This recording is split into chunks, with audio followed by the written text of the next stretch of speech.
Tere! Mina räägin teile täna kliimast, kliimamuutustest, otsime tõendeid, kas kliimamuutus üldse on olemas. Räägime ka väärinfost ja teeme Eesti põhjal läbi ühe konkreetse näite.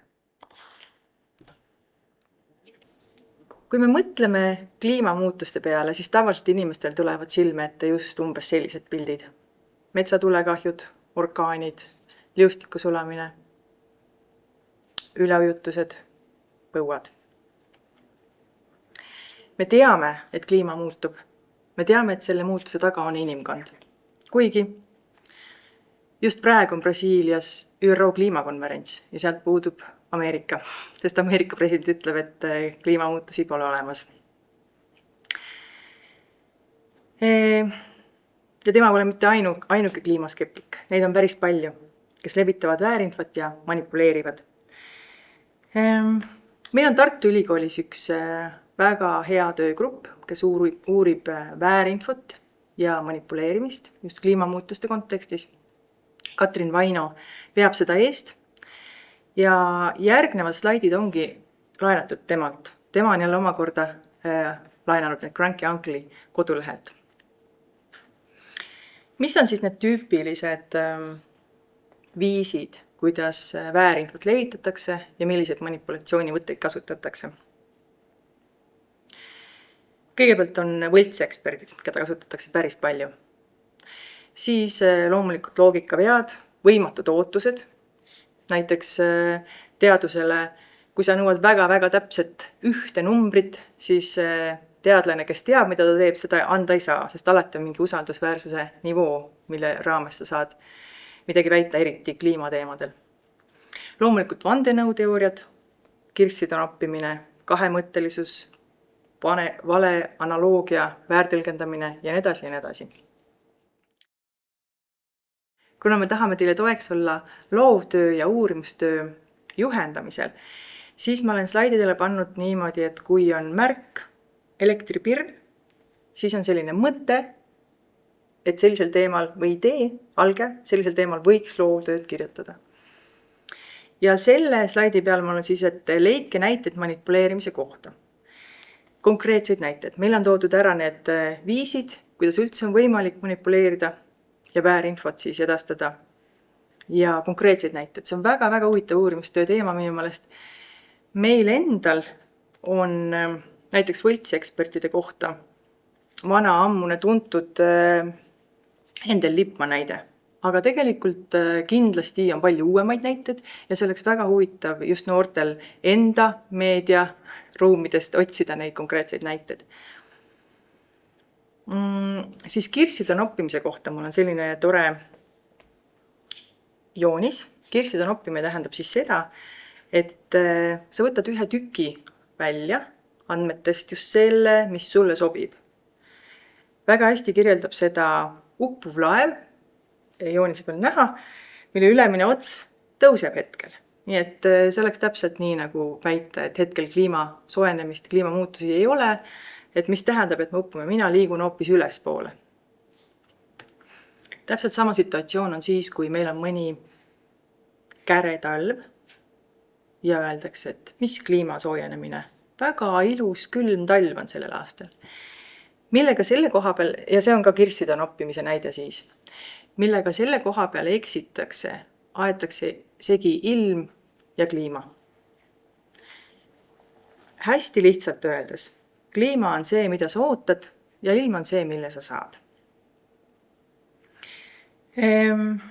Materjalide kohta tahan näidata teile kliimamuutuste ABC.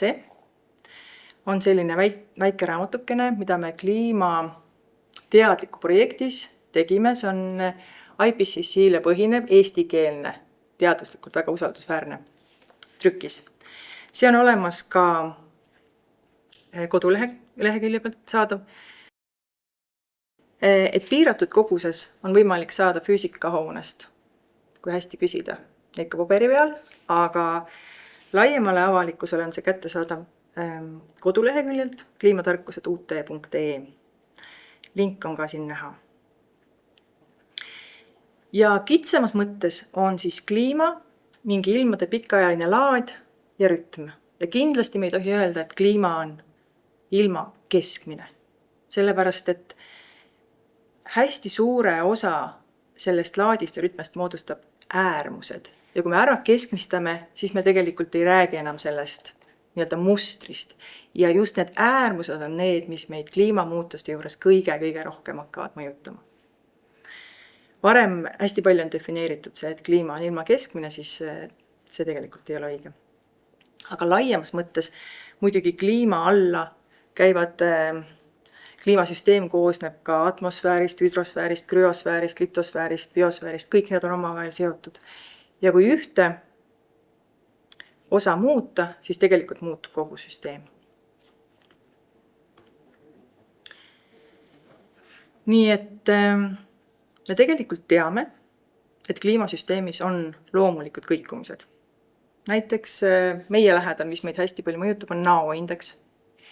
Kõigub El Niño, väga kuulus indeks, La Niña tema vastand. Et sellised loomulikud kõikumised on alati olemas olnud. Ja siis tekib küsimus, et kui see ongi loomulik kliimasüsteemi olek, et on kõikumised, kas siis kliimamuutus on üldse mingi probleem? Aga seal on üks oluline vahe. Need ei ole olnud kunagi nii kiired. Vaatame kõigepealt selleks 100 miljonit aastat tagasi. Mul on siin geoloogiline skaala toodud, kriidi ajastu. Sellel ajal oli maa atmosfäär oluliselt soojem, merepind oluliselt kõrgem ja poolustel ei olnud jääd. Aga miks oli soojem? Siin on üks selline kunstniku kujutus sellest, mis on tõenäoliselt üsna tõepärane. Ja sellelt me näeme põhjust, miks oli soojem. Seal on mitmeid suitsevaid vulkaane. Et vulkaan on selline, mis paari aasta jooksul võib temperatuuri alandada, aga pikas perspektiivis on aerosoole ja eelkõige just kasvuhoonegaasid CO2 atmosfääris rohkem ja sellepärast kasvuhoone efekt tugevneb ja meie atmosfääris temperatuur tõuseb. Siin on üks väga roheline pilt Antarktikast 90 miljonit aastat tagasi, kui poolustel ei olnud jääd. Nii, ja põhiline vahe, mis siis on selles, et kuigi oli ka 90 miljonit aastat tagasi väga soe ja muutus hiljem jahedamaks, on see, et jahedamaks muutumine ja alguses ka soojenemine toimus kümnete miljonite aastate jooksul. Aga meil on viimased 100-150 aasta jooksul saanud muutunud. Suurusjärk samasugune soojenemine. Vaatame edasi, kust me saame infot selle kohta konkreetseid näite, milline on temperatuur olnud. Selleks on meil looduse arhiivid. Väga täpsed, aga mitte väga pikka aega, näitavad tagasi näiteks dendrokronoloogilised näitajad, näiteks hiidsekvoiad. Siin on üks tore pilt Arizona osariigi muuseumist, kus iga puuring siis näitab aastat. Ja sealt on väga täpne järeldusi teha temperatuuri kohta. Samamoodi on korallide triibud. Et seal näitab siis tumedam kiht talvist aega ja heledam kiht suvist aega. Ja vastavalt siis, kuidas on nende paksus ja nende rütm, niimoodi on siis temperatuur sellel ajal muutunud. Aga pikemat aega näitavad meil järvesätted ja loomulikult jääpuursüdamikud. Et sealt saab väga täpseid andmeid meie temperatuuri kohta ja ka atmosfääri kontsentratsiooni kohta. Siin meil on IPCC joonis, kus üleval on siis CO2 kontsentratsioon, see on absoluutväärtus ja all on globaalne temperatuur ja see on nüüd muutus. Ja 1850 viimasel skaalal all on näha, et see muutus on siis 0, ehk siis see on see, kust meie hakkame oma kliimamuutust mõõtma. Me nimetame seda tööstusrevolutsiooni eelseks ajaks. Ja siit on väga hästi näha, kuidas temperatuur 60 miljonit aastat tagasi kuni 50 miljonit aastat tagasi näiteks. 10 miljoni aastaga on tõusnud vaikselt 4 kraadi, umbes 4 kraadi. Ja meie räägime siin umbes paarisaja aasta jooksul sama suurest tõusust. See on võtmeküsimus, miks kliimamuutus hetkel on nii kriitiline, et lihtsalt ökosüsteem, liigid ei jõua järgi nii kiire kohastumisega. Ja üleval on samal ajal näha CO2 kontsentratsioon ja lõpus me näeme, kui meil on need SSP 585, mis on siis selline stsenaarium, kus inimesed üldse ei muuda oma käitumist, kõik jääb süsinikupõhiseks majandus, et see õnneks juba on teada, et nii mustades värvides, kui nüüd midagi väga drastilist maailmas ei muutu ja 10 Ameerikat juurde ja sellist suhtumist ei tule, siis see ei ole enam tõenäoline õnneks. Nii, aga veel üks joonis IPCC-st, mida me peame kõige usaldusväärsemaks allikaks, kui me räägime kliimamuutustest, on siis see viimane lõik 1850 kuni 2020, mis näitab temperatuuri muutust. Me räägime siin globaalsest temperatuurist. Rohelisega kõige alumine joon näitab loomulikku muutust, kus on looduslik muutus, kus on näiteks vulkaanipursked sisse arvestatud. Aga ülemine mustaga näitab vaatluste tulemusi ja me näeme, et see kuidagi ei ühti selle loodusliku varieeruvusega. See on oluliselt kõrgem, eriti pärast 1950. aastat. Ja me oleme simuleerinud inimese ja loodusliku mõju kokku ja see praktiliselt kattub siis vaatlustulemustega.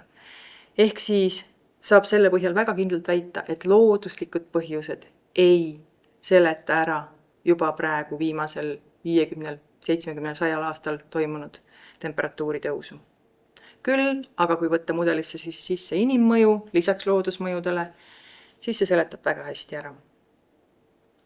Mul on siia pandud üks link, tavalised kahtlusalused, NASA. Et kui on tegu väiksemate lastega, siis see on väga hea selline väike link, ka see on eesti keeles, väga hea video. Kui me nüüd teame päris kindlalt, et kliimamuutused on olemas, me oleme seda näidanud erinevate andmetega, oleme näidanud, et see ei ole võimalik nii lühikese aja jooksul ilma inimmõjuta, siis tavaliselt nii, et kui inimese teadlikkus millestki tõuseb, siis sellega seoses tekib ka tõuseb tema ärevus.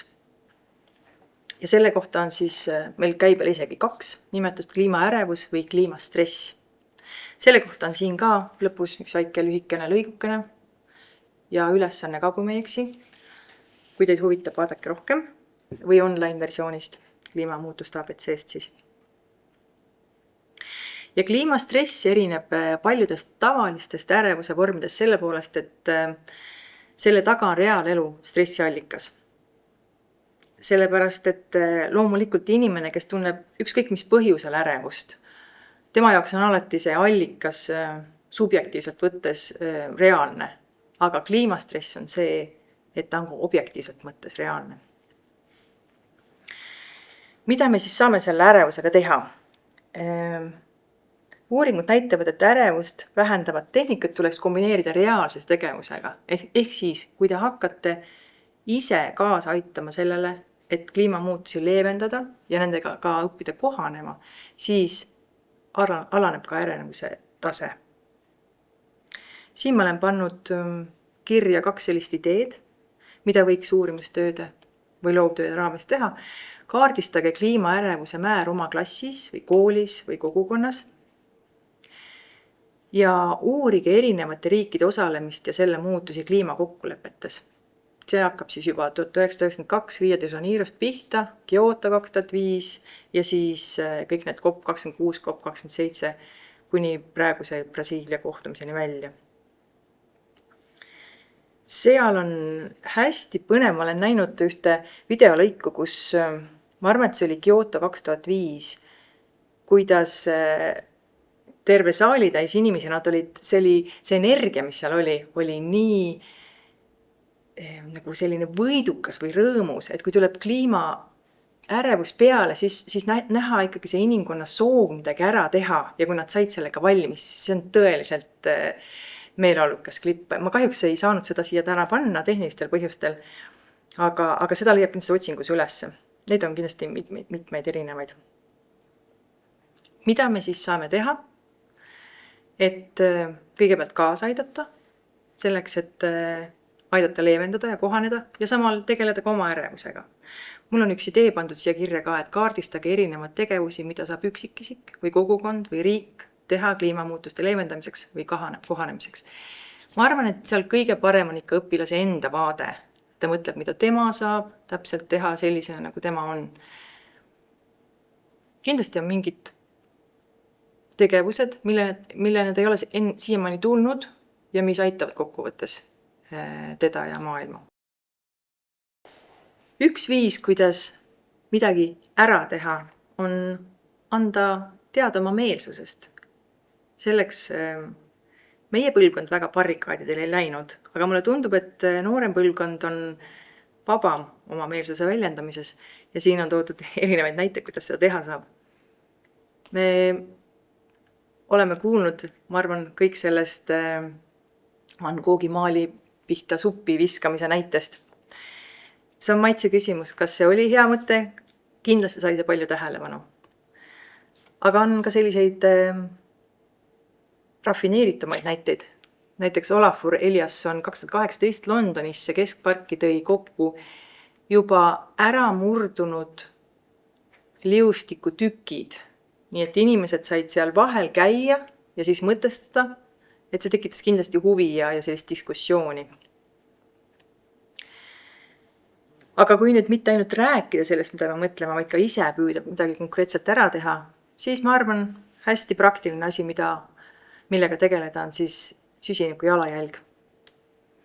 Siia on pandud üks uurimustöö teema, kaardista oma pere, sõpruskonna ja nii edasi, kogukonna, süsiniku jalajälg.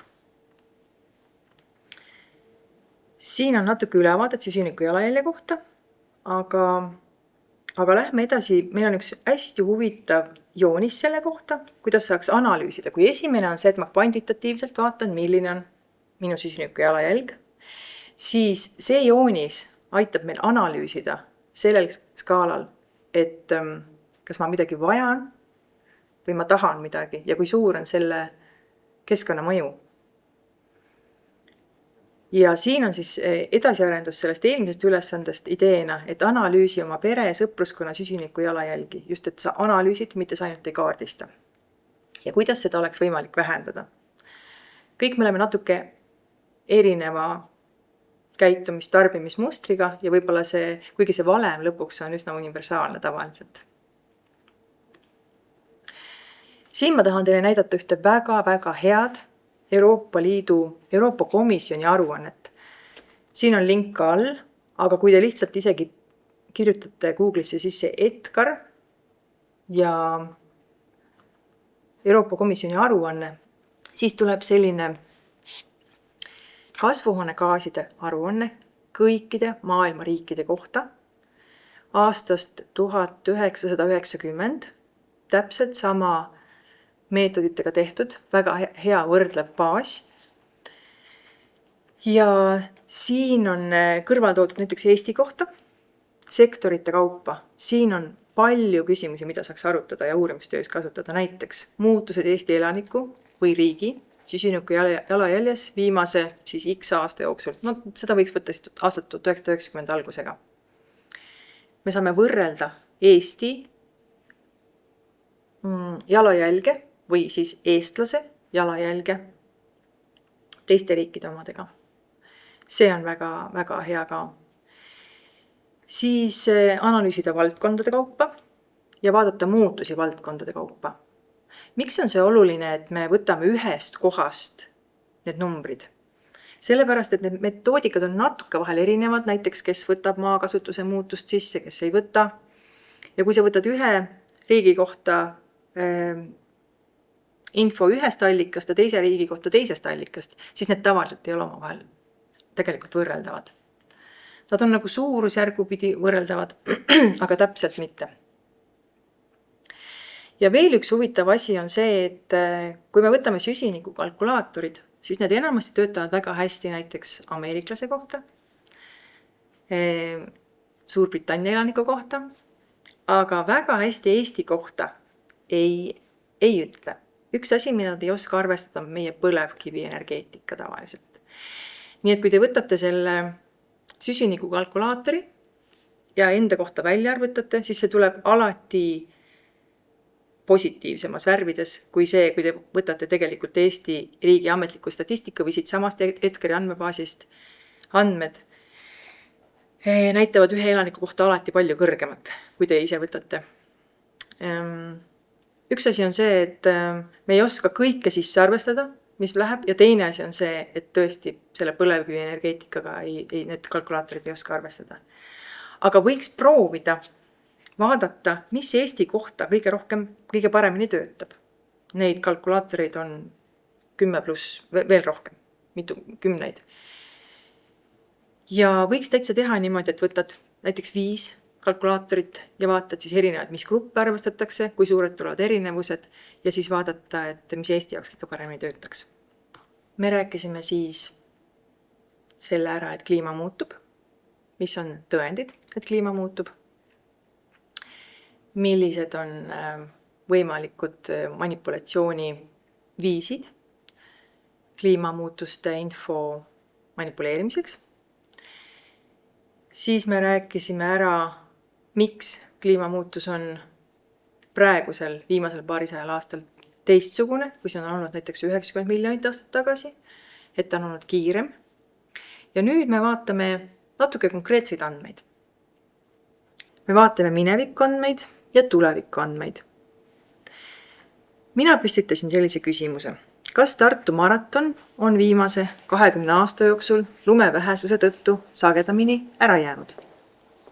Ja selleks läheme kõigepealt ilmateenistus.ee koduleheküljele. Need andmed on saadaval ka keskkonnaportaali kaudu, aga praegu sealt üks link vahepealt ei töötanud, sellepärast lähme meie läbi ilmateenistus.ee. Siit valime kliima ja ajaloolised ilmaandmed. Nüüd vaatame kõigepealt seirevõrku. Selleks on siin esimese lõigu lõpus jaamade infoga tutvumiseks avage link. Vajutame lingile ja nüüd näeme üle Eesti kaarti, et kus teie ise paiknete. Saate valida omal kõige lähemal oleva jaama. Aga siin on selline lugu, et kõikide jaamade kohta kahjuks kohe ilma küsimata andmed ei saa. Aga reeglina nende roheliste ruutude kohta on andmed olemas. Siniste täpikeste kohta, mis on meil hüdrojaamad, seal ei ole infot sademete kohta, aga on igasuguseid erinevaid vooluhulkade kohta ja veetasemete kohta, ühesõnaga veega seotud info on seal, aga meie tahame vaadata temperatuure ja sademeid, sellepärast me võtame Tartu Tõravere meteoroloogiajaama info. Näeme, et see paikneb siin. Lähme nüüd siit tagasi ja otsime siit nimestikust välja omale Tartu Tõravere ja laadime selle alla. Siia vahele üks filoloogi kommentaar, et me laeme telefone ja me laadime faile. Nii, alla laaditud failide seast võtame lahti. Vaatame, mis meil sealt tuli. Nüüd me näeme, et meil on aastast 2004 kuni 2024. Siin on väga palju ridu, peaaegu 200 000 rida. Nii et käsitsi hakata arvutama näiteks keskmisi summasid ei ole väga mõttekas. Sellepärast kõigepealt teeme enne pivot table'i tegemist natuke väiksemaks. Selle tabeli kustutame ära seda, mida meil vaja ei ole. Kõigepealt lubame selleks redigeerimise. Ja kustutame ära kõigepealt 2 esimest rida ja siis valime välja need tulbad, mida meil vaja on. Me tahame vaadata kuu keskmisi. Meil on praegu tunni andmed.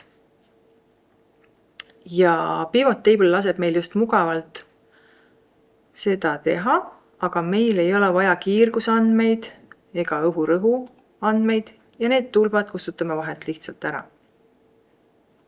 Suhtelist õhuniiskust me ka ei vaja. Ja meil ongi vaja tunnisademete summa millimeetrites ja õhutemperatuur. Ja need lõpu tuulekiiruse andmed võtame ka kõik maha. Nii. Nüüd meil on jäänud selline tabel, kus on aasta, kuu, sademed ja õhutemperatuur. Teeme ühe lahtri aktiivseks ja võtame Ctrl A, siis kõik tabel on meil valitud ja võtame lisa, pivot table ja valime liigendtabeli siit. Nii. See on meil alguses tühi, sellepärast, et me saame hakata ise valima, millisele teljele me tõmbame andmed. Võtame aasta telje juurde ja võtame kuu legendi juurde. Kui teil ei sobi see, joonist me praegu ei vaja, siis need saab ümber tõsta. Näiteks võtame aasta siia ja kuu niimoodi. Aga mulle meeldib rohkem, kui on niimoodi, et me saame, siin on siis kuu kaupa 1. kuni 12 iga kuu kohta ja läbi aastate. Nüüd võtame õhutemperatuuri ja paneme selle väärtuste alla.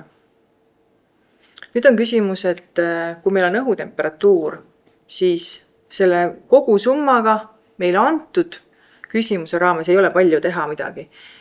Võtame siit noolekesest ja väärtuse välja sätted ja valime sealt keskmise summa asemel.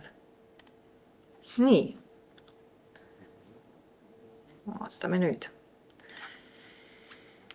Nii, nüüd me näeme, et veebruarikuu keskmine viimase 20 aasta jooksul Tartu Tõravere andmetel on olnud -4,2. Me näeme, et jaanuaris näiteks on olnud natukene külmem, aga eks need sademed, mis kumuleerivad ajapikku, neid on ikkagi lund, teise sõnaga on veebruaris rohkem. Teeme nüüd ühe tavalise joonise sellest, aga pivot table'ist otse ei saa teha niimoodi, vaid kopeerime selle osa välja, mis meil vaja on.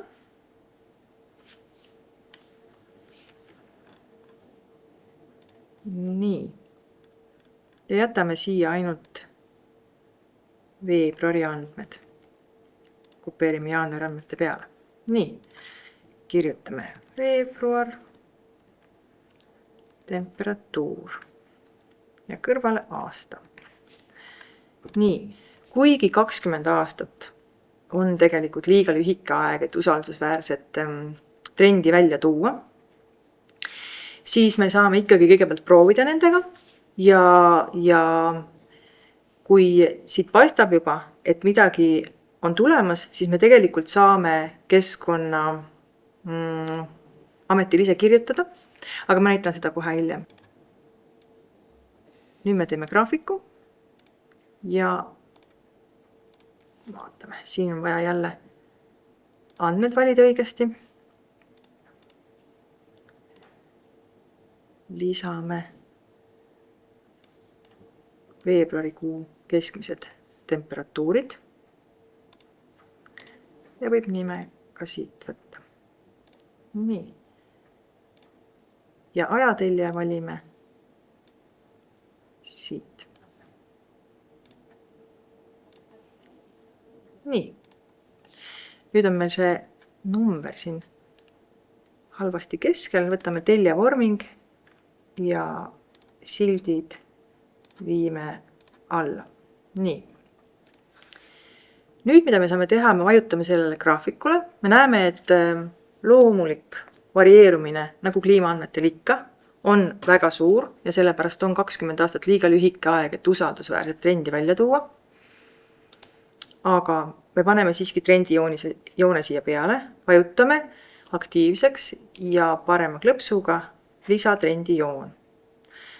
Alati, kui joon võtta, tasub ka kuvadiagrammil R-ruutväärtus. Siis me näeme natukene infot usaldusväärsuse kohta. Nii, see on 0,21, 0,22 umbes. Nii lühikese aja kohta ja arvestades, et tegu on kliimaandmetega, mis on loomulikult väga varieeruvad, siis ta tegelikult annab sellise nõrgema keskmise seose kätte ära. Kui on alla 0,2, siis tegelikult ei ole mõtet seda seost vaadata. Me näeme, et muidugi on olnud soojenemine ja teine asi, mis me näeme, et kui me vaatame 0 kraadi, siis päris mitu aastat on kuu keskmine üle 0 kraadi. Aga kui me mõtleme kuu keskmine, siis võib-olla maratoni seisukohast me võiksime vaadata isegi tegelikult -2 üleval poole, mis jäävad need aastad. Nüüd, mis te edasi saate teha, on see, et minna tagasi sellele lehele, kus me alustasime, kus oli info seirevõrgu kohta ja klienditugi@envir.ee. Vaat see on nüüd see koht, kus tegelikult tuleks nüüd kirjutada ja küsida, palun andke meile veel 20 aasta andmed. Ehk siis, kui meil on juba 40 aasta andmed, siis see veebruari trend on väga suure tõenäosusega usaldusväärne. Praegu me näeme kvalitatiivselt, et jah, tegelikult on rohkem aastaid, mil on üle 0 kraadi, aga seda usaldusväärset trendi näeb siis, kui on olemas pikem ajaperiood. Nii, teine asi, mida me võiksime vaadata loomulikult selleks, et kas Tartu maraton toimub või ei toimu, kui palju on loomulikke sademeid. Temperatuur on ülioluline selleks, et me saaksime teha tehislund ja kusjuures kõige parem kraad, mina olen kuulnud, on -7. Tehislund on kõige efektiivsem selle juures teha. Aga selleks, et näha loomulikku sademete hulka, võtame uuesti Tartu Tõravere tabeli lahti. Me juba valisime tunnisademed. Praegu hetkel me näeme, et aastal 2004 kuni 2011 sademete andmed millegipärast puuduvad. Ma loodan, et see parandatakse ära. Aga kui ei ole veel parandatud, siis alati võib sellest teada anda klienditugi@envir.ee. Ja ma arvan, et neil on endal ka hea meel, kui nad saavad tagasisidet, nad esiteks näevad, et kasutatakse andmeid ja teiseks nad saavad parandada oma andmeid. Nii et kui siin oleks kõik need sademete andmed olemas, siis täpselt samamoodi, nagu me tegime temperatuuri andmetega, võiks sademete andmed läbi teha. Mineviku andmetest nii palju ma tahtsin öelda veel, et loomulikult on hästi tore, kui teil tuleb omal mingi idee. Näiteks ma vaatasin neid andmeid siin, kui palju on keskmised kevadtemperatuurid, siis sinna saab juurde võtta ka kevadsademed. Näiteks uurida, kas on põuasus kevadel läinud suuremaks. See on üks asi, mida me tegelikult ootame. Me muidugi ei taha, et see tuleks, aga me teame, et kliimamuutustega seoses kevaded muutuvad üha põuasemaks, sellepärast esiteks, et lumi sulab varem, sul ei ole seda lumesula võtmist tuleks, temperatuur tõuseb, sellega seoses ka aurumine ja kui ka sademed ainult natukene tõusevad, nad ei kata seda vahet ära, siis kevadine põuasus, mis on põllumajanduses väga suur probleem, see Eestis tõenäoliselt tõuseb. Aga vaatame korraks ka tulevikuandmeid. Selle kohta meil ei ole nii hästi, et me võtame enda kodulähedal oleva jaama andmed, laeme maha. Niimoodi ei ole. Aga me saame võtta Copernicus atlas,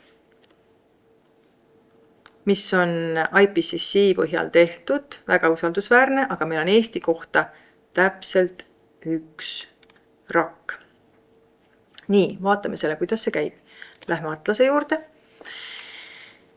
Nüüd on niimoodi, ta näitab kõigepealt, et see põhineb IPCC AR6-l, ehk siis viimasel raportil. Ja siin on regioonid. Me näeme Eesti, ma teen natuke suuremaks, Eesti on üheskoos Skandinaavia ja ka Inglismaa, Suurbritannia ja Iirimaaga Põhja-Euroopa alla liigitatud. Näiteks Lätist ainult pool ja Leedu läheb juba Kesk-Euroopa alla. Eestist, kui sellised, Eesti asub hästi ääre peal, kui te vaatate sellised kliimaandmeid ja kui on üks suur ala, siis just kui see ei ole vaatlused, vaid on tulevikuprognoos, siis alati kõige täpsemad tulemused on tegelikult selle ala keskel. Et meie oleme siin ääres, aga siiski usaldusväärsed. Vaadake näiteks, siin on Põhja-Atlandi kohal selline piirkond. Need ristid näitavad, siin kõrval vasakul on legend, et siin on ebaselged signaalid. Osad mudelid näitavad, et soojeneb, osad mudelid näitavad, et jaheneb. No see on seotud selle amoki ja golfihoovuse aeglustumise ja kõige selle teemaga. Aga meie täna sinna ei lähe, vaid vaatame siis Eesti ala pealt, mis võiks saada tulevikus meie temperatuurist ja sademetest. Selleks valime siit Euroopa riigid. Nii. Ja nüüd meil tekib selline kontuur iga riigi ümber ja nüüd me saame vajutada Eesti peale. Nii. Ja siin tuleb valik, et regionaalne informatsioon, läheme selle peale ja näeme. Vaatame, meil vaikimisi on valitud siin keskmine temperatuur vasakult ja see meile praegu sobib. Nüüd on küsimus selles, et siin on kliimamuutuse tugevus. See skaala, mis siin vasakul on 1,5. Me kahjuks teame, et kui midagi väga drastilist inimkond ei suuda ette võtta, siis seda me ei suuda täita. 2 on selline üsna optimistlik ja 3 on selline reaalne, võib-olla natuke pessimistlik ja 4 on vast see, kuhu me ei jõua. Aga vaatame meie näiteks 3. 3 kraadi globaalset soojenemist. Me vaatame, mis sellisel juhul toimub Eestis. See tõenäoliselt aeg, millal sinna jõutakse, on 2100 aasta. Ja me vaatame siit ülevalt, valime aastatsükli, annual cycle, ja vaatame veebruari. Nii, kui me läheme siia joone peale, siis me näeme, et 50%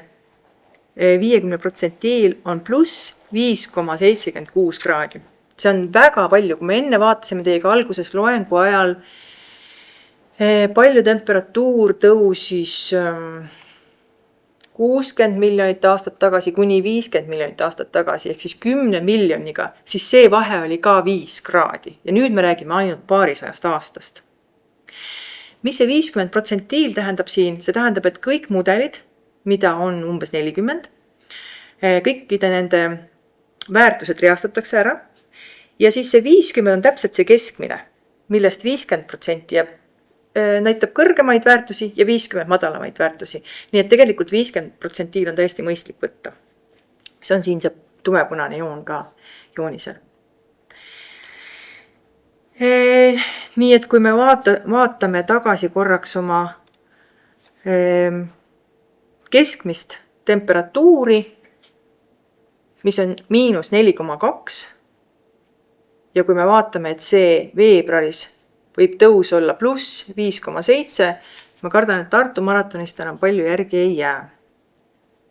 Aga loodame, et tegelikult ikkagi suudame hakkama saada 2 kraadi globaalse temperatuuri tõusuga. Sellisel juhul on meil 4,6. No siis nii suur pluss ei ole, vaid on natuke väiksem. Me saame vaadata veel sademeid. Siin on hästi suur valik, mida siin saab kõik valida, aga meie võtame keskmise päevase millimeetrites sademed. Ja siin me näeme veebruaris, et sademed tõenäoliselt tõusevad 0,26 millimeetrit päeva jooksul. Muidugi tuleb arvestada, et see tõenäoliselt on see vihma kujul. Sademetest veel huvitavam vaadata suvel, juulis ja augustis 2 kraadi juures need sademed vähenevad. Siin võib jälle täitsa rea uusi uurimisküsimusi seada omale. Ma rääkisin kevadisest põuast. Siin me näeme, et tegelikult maikuus natuke sademeid tõuseb, aga kuna aurumine on niivõrd palju suurem, siis see sademete tõus tegelikult ei kata seda ära ja põuasus ikkagi tõuseb. Nii, ja siit saab tegelikult ka CSV formaadis alla laadida, aga võib ka lihtsalt siit graafiku pealt lugeda neid numbreid. Nii, minu poolt on siit kõik. Ma loodan, et saite ideid, kuidas midagi teha. Ja siis, kui küsimusi on, siis küsige kas minult või siis, kui te tahate uusi andmeid, siis kindlasti tasub pöörduda sinna klienditugi@envir.ee.